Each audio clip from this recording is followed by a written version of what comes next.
साल 2014 के बाद से ही हमारे देश के संविधान को खत्म करने की बात हो रही है।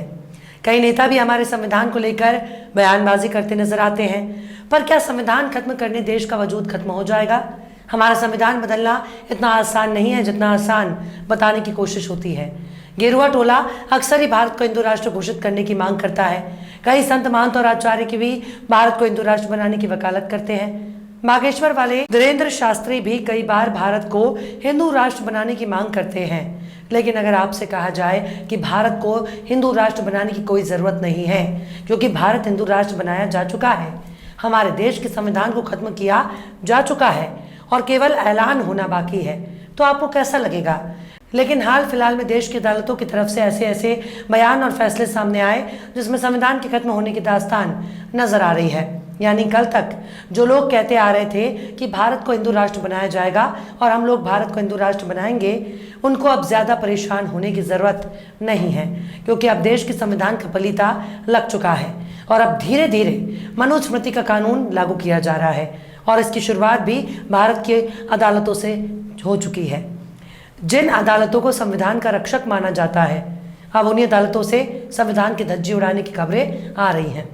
यानी किसी को कानो कान खबर भी नहीं हुई और खत्म हो गया संविधान, खत्म हो गया कानून का राज, खत्म हो गया इंसाफ, खत्म हो गया आइन का निज़ाम, खत्म हो गए लोगों के हक और अधिकार।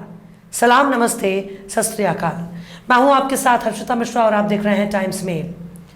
हमारे देश को आज़ाद हुए बरसों बीत गए। आज हमारे पास हमारा संविधान ही एकमात्र ऐसी ताकत है जिसके दम पर अपने देश के लोकतंत्र को कायम कर सकते हैं। लेकिन जब लोकतंत्र को रातों रात खत्म करके धार्मिक कानून लागू कर दिया जाए तो इसे क्या कहा जाएगा?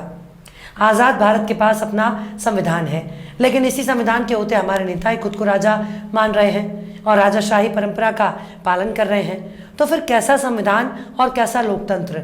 लेकिन बात सिर्फ संगोल को संसद में रखने से नहीं है, बल्कि हमारे देश की अदालतों से संविधान की अर्थी उठ चुकी है। हमारे देश की न्यायपालिका के भीतर ही बहुत ही चालाकी से संविधान को खत्म कर दिया और किसी को पता भी नहीं चला।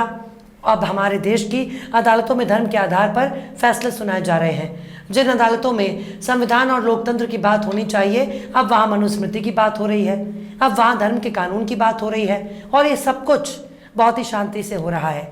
ना कोई शोर शराबा, ना कोई किचकिच। आखिर कैसे रातों रात बदल गया भारत का संविधान? आखिर कैसे हमारे देश की अदालतों में बाहर हो गई लोकतंत्र की किताब? आखिर कैसे अदालतों में दाखिल हो गई मनुस्मृति? आखिर कैसे न्यायपालिका में शुरू हो गया धर्म का बोलबाला? आखिर कैसे भारत बनता रहा हिंदू राष्ट्र? बताएंगे आपको और भी बहुत कुछ। लेकिन आप अगर हमारे चैनल पर नए हैं और पहली बार हमारी वीडियो को देख रहे हैं तो आप हमारे चैनल टाइम्स मेल को सब्सक्राइब कर लें, वीडियो को लाइक कर दें और बेल आइकन का नोटिफिकेशन बटन भी प्रेस कर दें ताकि बिना देरी हर खबर हमारी आपको मिलती रहे। लौटते हैं आप खबर की तरफ। हमारे देश का संविधान अब खत्म होने के कगार पर पहुंच चुका है और अब संविधान की जगह मनुस्मृति ले रहा है और ये काम कोई अचानक नहीं हो रहा। ना ही रात को 8 बजे टीवी पर इसका ऐलान होने वाला है, बल्कि संविधान को धीरे धीरे खत्म किया जा रहा है और अगर गौर किया जाए तो ये नज़र भी आ रहा है। दरअसल गुजरात हाई कोर्ट ने देश के संविधान को ताक पर रख दिया और मनुस्मृति का जिक्र करते हुए अनचाहे गर्भपात की इजाज़त देने से इनकार कर दिया और कहा, क्योंकि हम 21वीं सदी में जी रहे हैं। अपनी माँ या परदादी से पूछिए, शादी करने के लिए 14-15 साल अधिकतम उम्र थी। बच्चा 17 साल की उम्र से पहले ही जन्म ले लेता था। लड़कियां लड़कों से पहले मैच्योर हो जाती हैं। आप इसे नहीं पढ़ेंगे, लेकिन इसके लिए एक बार मनुस्मृति पढ़ें। मतलब जज साहब को देश के कानून और संविधान याद नहीं रहा, बल्कि उन्हें मनुस्मृति की याद आ रही है। रेप पीड़िता के पिता के वकील से इस मामले में लड़की की कम उम्र को देखते हुए गर्भपात किए जाने की बात की थी, जिस पर गुजरात हाई कोर्ट ने ये टिप्पणी की। हालांकि हाई कोर्ट ने यह भी कहा कि उन्होंने इस मामले में डॉक्टरों से भी सलाह ली थी कि क्या गर्भपात किया जा सकता है, क्योंकि भ्रूण 7 महीने से ज़्यादा का है। कोर्ट ने भी ये साफ किया कि वो गर्भपात की इजाज़त नहीं दे सकता। अगर नाबालिग और भ्रूण दोनों की जान को खतरा हो जाए, कोर्ट ने नाबालिग की मेडिकल जांच कराने के आदेश दिए। गुजरात हाई कोर्ट इस मामले में डॉक्टरों की रिपोर्ट के बाद ही फैसला लेगा। मामले की अगली सुनवाई 15 जून को होगी। लेकिन सबसे गौर करने वाली बात यह है कि यहाँ मनुस्मृति की बात की जा रही है, लेकिन ये तो कुछ भी नहीं है। ऐसे ही एक और घटना सामने आई है जिसमें लखनऊ की एक लड़की ने गोविंद राय उर्फ मोनू के खिलाफ केस दर्ज कराया था। लड़की का इल्ज़ाम है गोविंद से उसकी मंगनी हुई थी। इसके बाद गोविंद ने शादी का झांसा देकर उसके साथ रेप किया। जब पीड़ित ने उस पर शादी का दबाव बनाया तो उसकी कुंडली में मांगलिक दोष बताते हुए शादी से इनकार कर दिया। शादी का झांसा देकर रेप के आरोपी गोविंद राय उर्फ मोनू की ओर से जमानत अर्जी दाखिल की गई, जिसमें पीड़िता से शादी न करने की वजह से उसका मांगलिक होना बताया, जबकि पीड़िता के वकीलों ने कहा कि पीड़िता मांगलिक नहीं है।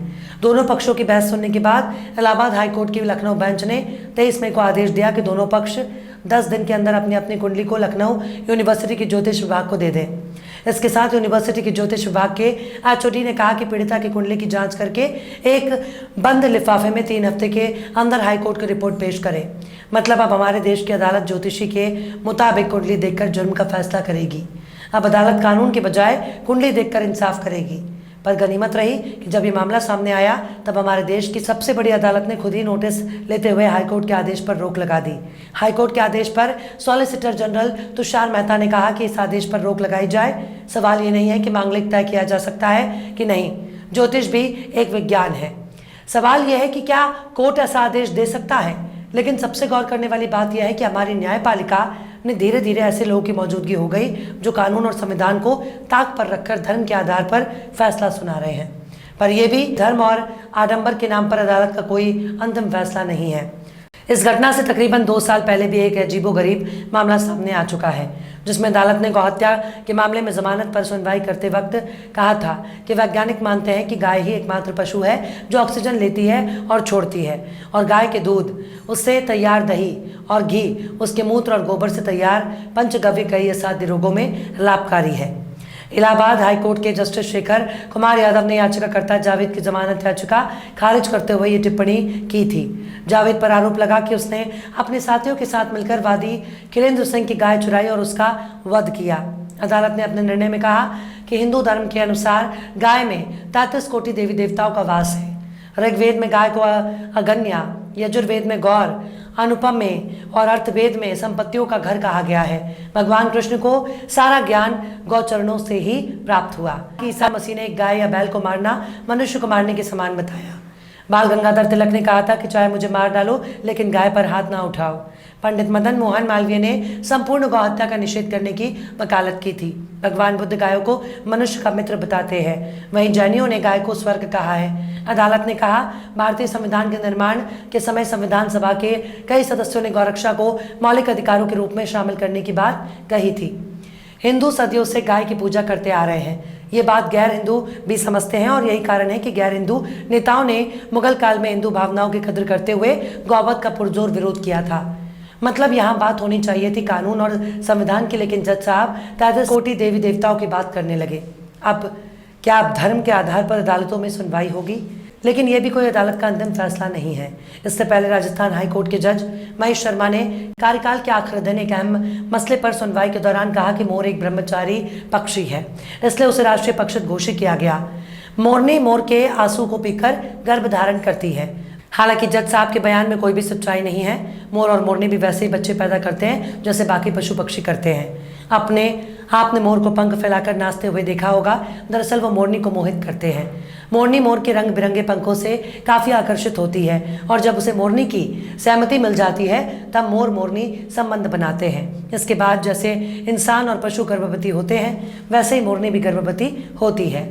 हमारे कहने का मतलब है कि आखिर अदालतों को धर्म और धार्मिक किस्से और कहानियां के आधार पर फैसला सुनाने का हक किसने दे दिया है?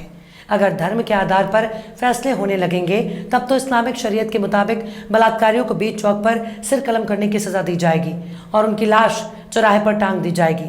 अगर हमारे देश की अदालतों में अभी भी संविधान लागू है तो भी ऐसे बयान क्यों? कहीं ऐसा तो नहीं कि हमारे देश के संविधान ही खत्म कर दिया गया हो और हमें मालूम ही नहीं है? अदालतों के फैसले कुछ ना कुछ इसी तरफ इशारा कर रही है, जिस पर गौर किया जाना चाहिए, क्योंकि लोकतंत्र अचानक खत्म नहीं होता बल्कि धीरे धीरे खत्म किया जाता है। फिलहाल इस वीडियो में बस इतना ही। ये वीडियो आपको कैसा लगा कमेंट बॉक्स में ज़रूर बताइएगा। वीडियो पसंद आए तो लाइक करें। हमारे वीडियो लिंक को फेसबुक, ट्विटर, व्हाट्सएप पर अपने रिश्तेदार यार दोस्तों को भी शेयर करें और बेबाक, निष्पक्ष, स्वतंत्र पत्रकारिता को सपोर्ट करने के लिए आप हमारे चैनल टाइम्स मेल को ज़रूर से सब्सक्राइब करें और हाँ, बेल आइकन की घंटी वाली बटन भी आप ज़रूर से दबा दें ताकि आपको हमारे आने वाले नए वीडियो की नोटिफिकेशन फ़ौरन मिल जाए। फिर मिलते हैं किसी और वीडियो में एक नई खबर के साथ। हर्षिता मिश्रा को दीजिए इजाजत। जय हिंद। तो देख लिया आपने हमारे इस वीडियो को। हमें उम्मीद है कि आपने हमारे वीडियो को लाइक किया होगा और दूसरों को भी शेयर किया होगा। अगर अभी तक आपने हमारे चैनल टाइम्स मेल को सब्सक्राइब नहीं किया है तो जल्दी से सब्सक्राइब कर दें और बेल आइकन भी प्रेस कर दें।